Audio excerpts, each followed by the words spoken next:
want to talk about your time in Pinup Productions, the local show promotion company.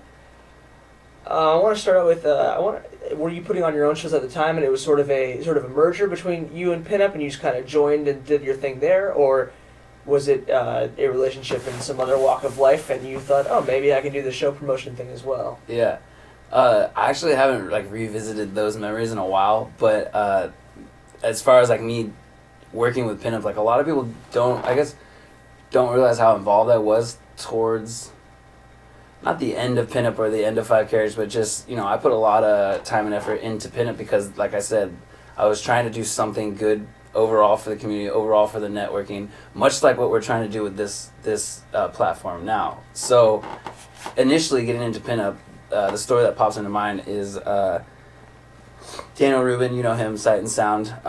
He's moved on since then, and he's doing really well for himself. He actually was one of the people who, kind of saw the world a little bit differently, and he hopped off the stage and more behind the scenes, and him and Andrew actually from Pinup linked up, and they had their little work days where they would work together on, I think it was like I Had the Mighty. He just came on board with I Had the Mighty to manage him, Daniel.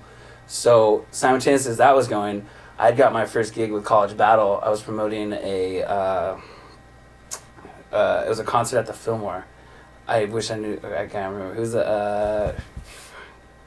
We'll post it who it was. There's video footage, but it's just like the most random thing. So I was able to get involved in there. I think I was working at Hot Topic at the time. So being on stage with 5 characters, working at Hot Topic, doing my own entrepreneurial marketing, promotions, social media stuff, kind of brought me to College Battle, and that's when I realized, like, okay, I'm not gonna be able to provide for myself or for my vision by just being in a band, so I need to get involved in something else. Looking up to Pinup what they were doing in San Jose, which was about an hour away from my hometown, that's like too far. So I wanted to start it. I was doing more stuff in the city. I was doing more stuff off the peninsula.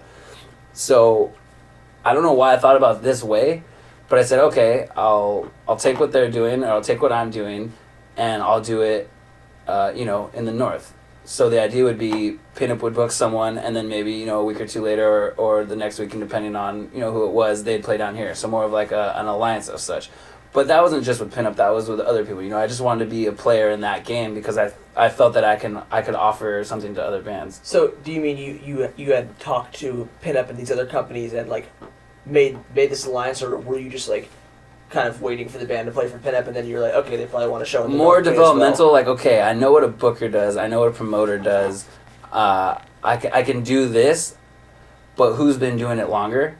And at that time, I think Andrew and Pinup and his crew were like the most professional and the most consistent. I think they had San Jose Skate at that time, so I was still playing for Pinup too, so it wasn't like, I just saw them. It was like, I just got, Five Carriage just kind of broke that bridge of like, we met Joel and we started playing with Arsenal a little more. Heavy Lolo was like big around that time. So it was like, the community was there, but it was still too far away from me because, like I said, I'm more of a city peninsula guy. And if you're not from the Bay Area, if you're not from California, you don't realize how far away these close towns really are, if that makes any sense. So long story short, I wanted to start my own version of like a booking agency company, and I went to Daniel and had a separate conversation with him. Hey, like, what are you into? What are you doing? And I was really there when he started, and he was about to take off for LA.